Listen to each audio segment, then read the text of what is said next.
Chers amis, nous revenons vers vous qui nous suivez depuis 2 ans maintenant dans la construction de ce nouveau bâtiment, ce nouvel outil qui est là pour accueillir la croissance encourageante que nous vivons. Nous sommes convaincus de l'influence d'une grande église auprès des habitants de la population du May et de Melun.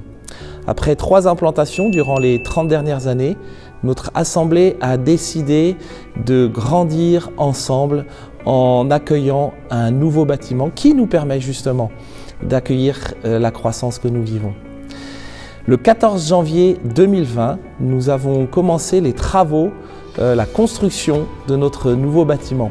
Reconnaissant, en regardant dans le rétroviseur de ces 2 dernières années, reconnaissant pour le soutien unanime et sans faille de la mairie du May, qui nous a donné ce terrain, je dis donné pour 1 euro symbolique par an. Reconnaissant également pour la banque qui nous a accompagnés dans le financement d'un premier prêt qui nous a permis donc de commencer et d'être autonomes dans le financement de cette première partie de travaux. Et puis, reconnaissant aussi pour la vente de notre bâtiment actuel que nous pouvons maintenant utiliser pendant ce temps de travaux de manière gracieuse. Et enfin, très reconnaissant à vous tous pour vos prières, pour votre soutien fraternel, mais également pour vos dons qui nous ont énormément encouragés et qui nous ont aidés dans cette première phase de travaux. Nous entrons aujourd'hui dans une dernière phase de travaux très concrets où les membres de notre Église sont impliqués dans des travaux d'enduit, de peinture, de rangement, de plantation d'arbres. Tout cela nécessite l'effort et l'implication de tous et nous sommes tellement encouragés de voir que petits et grands se sentent impliqués, concernés dans ce projet de la construction. Encouragés d'autant plus par la croissance de notre Église qui continue, croissance où nous avons pu accueillir il y a un peu moins d'1 mois lors d'une assemblée générale une vingtaine de nouveaux membres.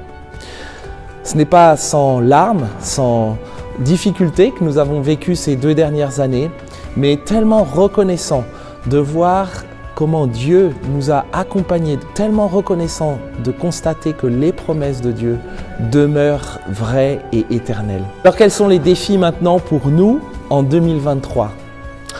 Défis spirituels.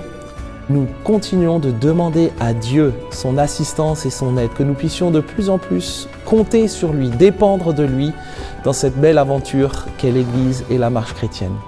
Le deuxième défi est financier. La banque nous a accordé un prêt complémentaire de 300 000 € que la mairie a également garanti. Malgré ce prêt complémentaire, il nous manque aujourd'hui 100 000 € pour pouvoir espérer rentrer prochainement dans notre nouveau bâtiment et l'utiliser pleinement. Notre rêve serait de pouvoir rentrer dans ce bâtiment au début de l'été 2023. Nous prévoyons d'accueillir une 30aine de personnes au mois de juillet pour une dizaine de jours d'évangélisation dans la ville du May, la région de Melun.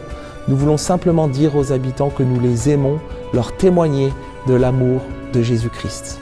Dans ce projet, comme nous l'avons déjà dit, nous voulons voir la main puissante de Dieu à l'œuvre, que toute la gloire lui revienne et que, manifestant cette gloire dans cette ville du May, dans cette région de Melun, d'autres habitants puissent venir à Christ, saisir l'amour de Christ pour eux. Que le Seigneur vous bénisse. Je vous souhaite un joyeux Noël, de bonnes fêtes de fin d'année et nous vous disons à bientôt pour la suite de notre aventure sur notre site internet.